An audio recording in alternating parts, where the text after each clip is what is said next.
महाराष्ट्र गौसेवा आयोग द्वारा आयोजित राज्य माता गौ माता संवाद यात्रा के राज्य स्तरीय समापन समारोह से पहले नागपुर में एक महत्वपूर्ण प्रेस कॉन्फ्रेंस आयोजित की गई। इस दौरान गौसेवा आयोग के अध्यक्ष शेखर मुंदड़ा ने यात्रा के उद्देश्य, उपलब्धियां और समापन समारोह की तैयारियों की जानकारी दी। आइए एक नजर डालते हैं उनके विस्तृत बयान पर।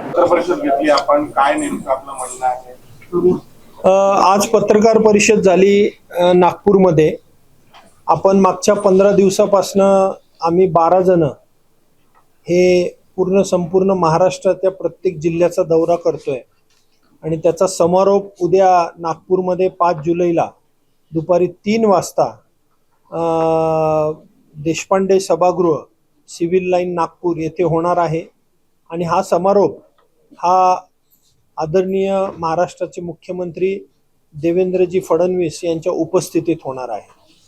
या दौऱ्यामध्ये आम्ही जवळजवळ 29 जिल्हे स्वतः आम्ही जाऊन ही संवाद यात्रा काढलेली आहे। आमचा अतिशय सुंदर असा रथ सुद्धा आमच्या यात्रेमध्ये सामील आहे।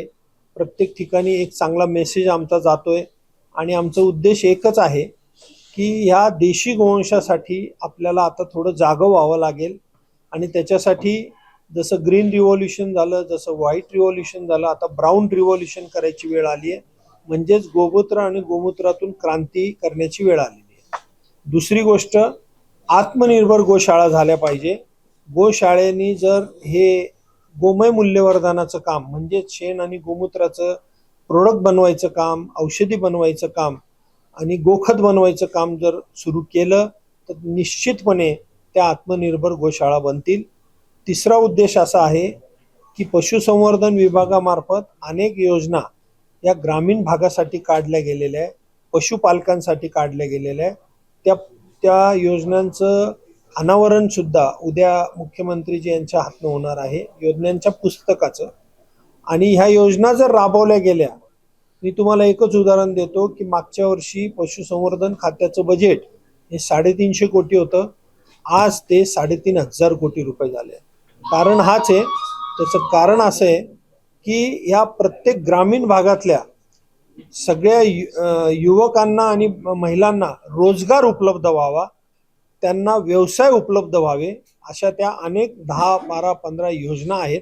त्या योजनेचा लाभ घ्यावा हे सुद्धा आम्ही यामध्ये सांगतोय, जेणेकरून आपण म्हणतो की भारत डेव्हलप झाला पाहिजे, पण भारत तेव्हाच समृद्ध भारत होईल जेव्हा आमचे गाव समृद्ध होतील। आणि आज गावातून लोंढा सगळा शहराकडे चाललाय। त्याचं कारण आहे त्यांना तिथं रोजगार नाही, व्यवसाय नाही।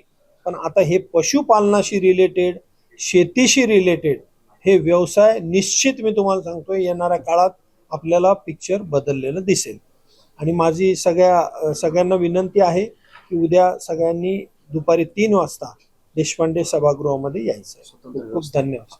आणि प्रेसची स्वतंत्र व्यवस्था आपण तिथे केलेली आहे।